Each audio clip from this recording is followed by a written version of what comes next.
Okay, so good morning, my name is Nida and I'm the Physician Associate seeing you today. So can I confirm your name and date of birth? Great, so that puts you at 65. So Mr. Ali, how can I help you today? So you've been experiencing some issues. Could you tell me a little bit more about what you've been feeling and where? Okay, so you have Crohn's disease. And how long have you had that for?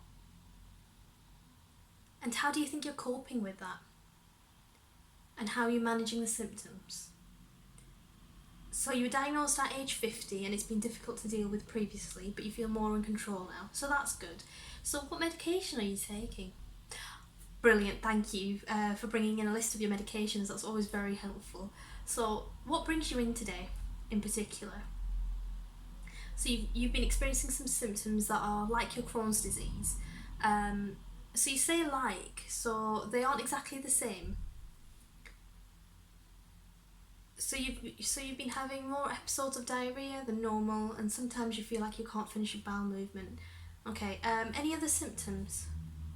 So bellyache, cramping, you're feeling tired, and you've had blood in your poo. Okay. And have you had these symptoms previously with your Crohn's disease? So earlier you said you managed, your symptoms were managed, so the bleeding and the persistent diarrhea and overall pain feels worse than previous Crohn's disease symptoms. Is that right? Okay, and how long have you noticed the blood in your stool and the diarrhea? If you don't mind me asking. And how long have the symptoms been around for? So it started a few weeks ago and it comes and goes, and you feel like you've lost weight. Okay. And have you been actively trying to lose weight? No. Okay. Has the cramping pain gotten worse or better since it started? So it's gradually getting worse and you noticed the blood more, and that's why you've come in today. Okay, so Mr. Ali, when you say the cramping pain, could you point to where the pain is exactly? So it's on the right hand side of your belly, okay. Anywhere else that you're experiencing any pain? No? Okay. And do you have any other current medical problems other than the Crohn's disease? So you've suffered from hemorrhoids before, and are these frequent or permanent, or so do they come and go? So they come and go. And if you don't mind me asking, since the symptoms you came in for started, have you had any hemorrhoids that you're aware of?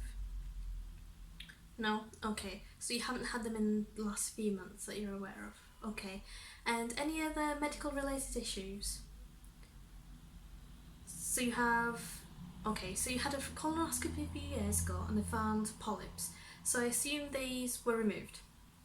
Yeah, so they removed these during the procedure. And when was the last time you went for a routine colonoscopy, if you don't mind me asking? So a few years ago, and you're due one soon. Okay, and do you have any known allergies? No?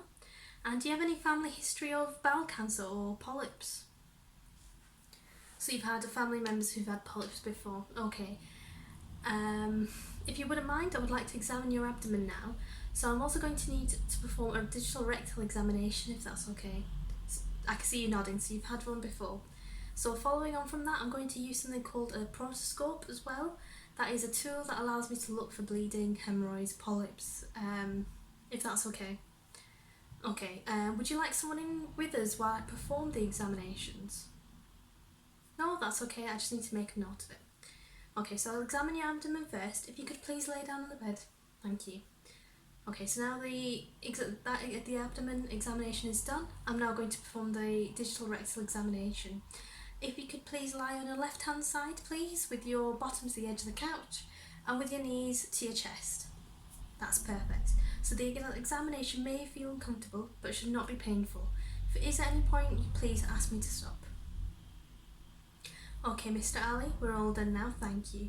I'll close the curtains for you to get dressed. So do you need a hand getting up, or are you okay?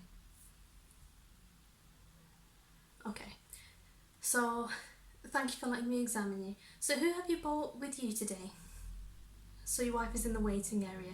Would you like to bring her in to hear about the next steps we will take and what I'm going to discuss? Okay, yes, by all means, please bring her in. So based on the examination I've conducted and the physical examination, I'm going to refer you for an appointment within 2 weeks to a cancer service. I know it can be quite a scary thing to hear, however most people referred will not have a diagnosis of cancer. The reason I'm sending you is because the blood in your stool and the unexpected weight loss amongst your other symptoms. So based on your age and the symptoms you're experiencing, it's best to refer you as soon as possible. When you get there, they will perform some examinations on you, such as a colonoscopy, and perform a biopsy if necessary, and they will also take blood tests, and they may request a stool sample as well. So I can see you are very concerned, and I completely understand that. Have you got any questions for me? Okay, so there are a few things it may be. Without actually seeing inside your large intestines and rectum, it's difficult to give a straightforward diagnosis about the blood tests. Hence why I'm referring you. So you want an exact cause. So it can be daunting to hear the word cancer, so it's up to you how you would like to proceed and what information you would like to hear at this time. Like I said, I know it can be a very worrying thing to hear. So you want to know you're very interested in what it is, and you would like me to tell you my opinions. Okay, so your symptoms may be anything, however bleeding and weight loss is in keeping with an urgent referral. There is something called colonic diverticulitis. So diverticulitis is when there's like bulging pouches that develop alongside the large intestine, which can cause no issues, but sometimes they may bleed, which may be causing your symptoms. It can also be your Crohn's disease. You may be having a flare-up, or you might have recurrent polyps. However, on the other side, on the other end of the spectrum, it may be something such as colon cancer, which you may have heard of as maybe bowel cancer or even colorectal cancer. So this is possible, especially as you have Crohn's disease. There is a small increased chance of getting colon cancer.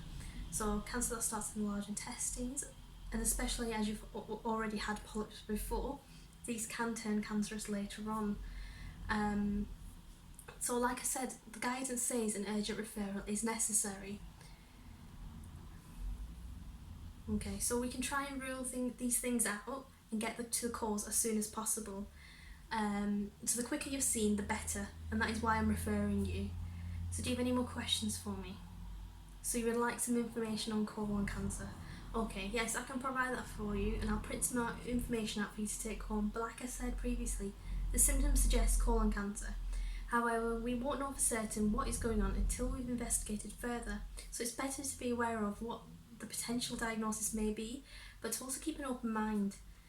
I can see the concern on your face, Mr. Ali, and I understand it isn't what you wanted to hear. But like I said, the quicker we get you seen to, the better. Have you got any more questions for me? Okay, so here is the information that you've asked for. So I'm going to provide you with a patient leaflet about urgent 2-week wait referral to hospitals as well, which will give you some insight into the need for referrals and the rationale behind it.